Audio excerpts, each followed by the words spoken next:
So, one king jailed or issues religious tolerance, and the next king jailed religious innovators. And the religious tolerance edict was 450 years ago today, but it doesn't seem like so very long ago when you think about where we are now, as one political figure replaces another, one making their world more open and inclusive of minorities, and the next one moving back towards exclusion.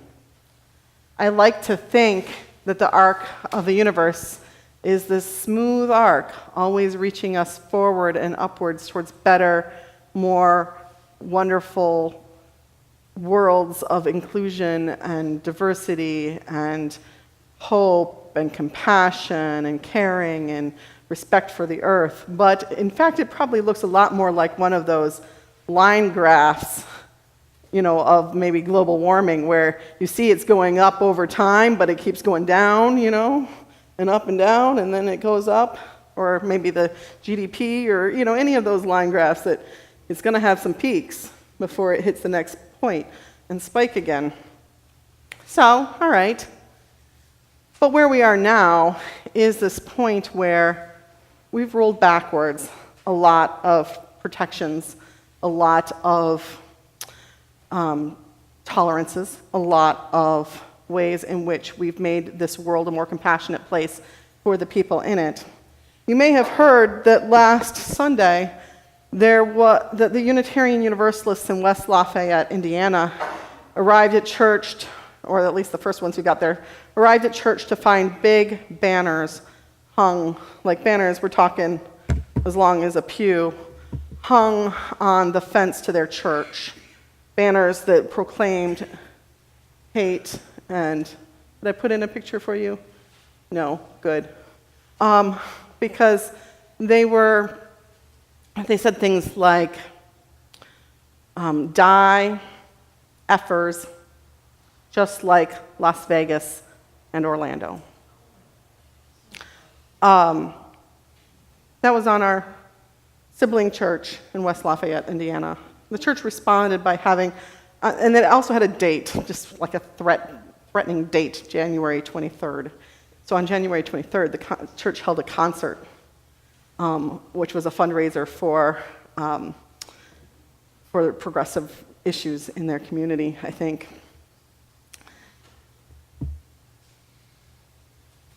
Why did I tell you this? In Jackson, we've been meeting some of the clergy and faith leaders of different faiths to respond to hate-based, violent, and destruction of religious organizations in our community. One member remarked at our last meeting that it seemed like things were getting worse and it didn't feel safe anymore. A Jewish member of our group responded, "It was never safe feeling for us." Of course.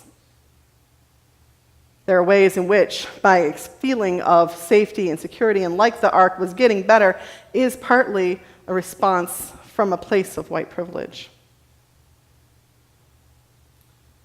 I've been thinking a lot about some of the places where we're still fighting for religious tolerance in this community. Our city clerk in Jackson passing on anti-Muslim email jokes last year. Our city council, our county board, that is, refusing to recognize divisions between church and state by asking everyone to consistently rise for a consistently Christian prayer before each meeting. A candidate for U.S. Senate implying that a Jewish man would go to hell for not being Christian. Our president threatening to ban Muslims from America and referring to Nazis as very fine people. Let's get more specific. Amnesty International compiled a list of 100 ways that human rights have been under attack in the first days of this last administration. I'm going to tell you just 10 of them. They say 47,000 acutely vulnerable refugees were stranded by the travel ban. Emergency funds for refugees were slashed. The proposed wall blocks access to asylum. The White House has downplayed reports of hate-based harassment and violence against Muslim, Jewish, and other communities. Cuts to health funding threaten women's health care globally. There's supporting of torture. Rescinding workplace protections has happened for LGBT people and protections for transgender students. And workplace protections for women have been revoked. The global gag rule reinstated, and a curtailing of reproductive rights in the US. And it's not only people under attack, also the environment is something that needs protecting. In the last year, 29 environmental protections have been rolled back. So these things affect the earth and its animals, and also affect us as people.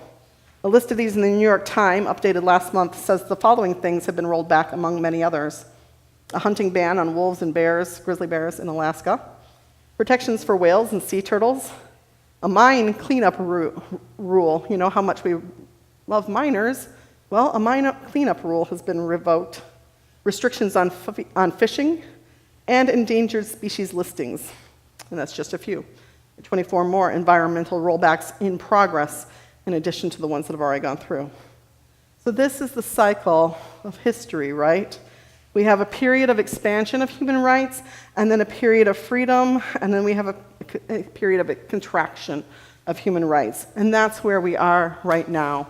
This cry to make America great again is not a cry saying, let's return to a time when we had openness and toleration. It's a cry for a nostalgia when a certain group of people had more power, but others had less. A few days ago at this conference, I had the privilege to hear the Reverend Otis Moss III preach. Now, Otis Moss III is an African-American preacher from the Trinity United Church in Chicago. That's the church that used to be Jeremiah Wright's church. Otis Moss III is his successor. Jeremiah Wright was Obama's controversial preacher. And so I believe it was him that I heard say this during that sermon, which someday I'm going to just play the whole thing for you, but he preaches way longer than I do. So you're going to have to be prepared to sit for a while, but you won't notice because it's so good. He said in response to Make America Great Again, tell me what year that was. Tell me what year that was. And because, as he pointed out, for most of us, it was not a better time. When he said most of us, I stopped and I thought, most of us, really? Because I was responding from my white identity first, and we're the majority still. But then I realized, well, no, I'm also a woman, and we are over 50%. When you add to that other minorities and LGBT people, yes, most of us, for most of us, it was not a better time. Someday I'm going to share that whole sermon to you because I'm tempted to spend the rest of my sermon just summarizing it. For example, he had this whole section about how you're not limited by the size of your congregation, but by the power of your message. I thought, oh, East Liberty needs to hear that. He talked about the size of the Dexter Avenue Baptist Church. So this is the Dexter Avenue Baptist Church, which is where Martin Luther King Jr. helped organize the Montgomery bus boycott. Look at that church for a moment. Does it kind of look familiar? It's got 2 front windows and a door. It's got a big some steps in front. It's got a social hall below. And it's got a steeple. It must be about this size, don't you think? Maybe a little bigger. I think he said it seats 100.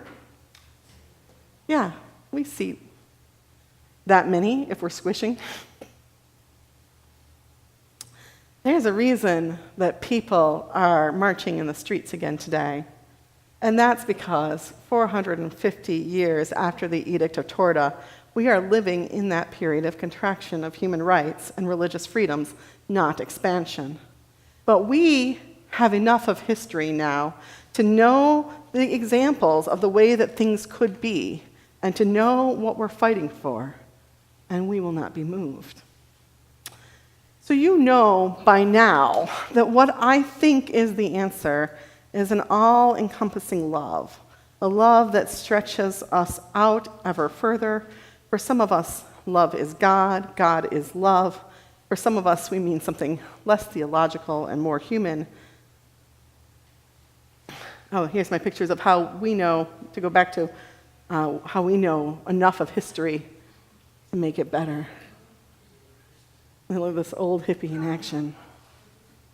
We know the tools and the tips and the techniques to fight oppressive systems.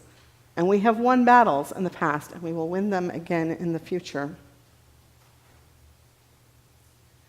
So as I was thinking about this and about the power of love to change the world, I realized that what I wanted to close with was one protest sign that someone took to the recent protests on the anniversary of the Women's March a year ago.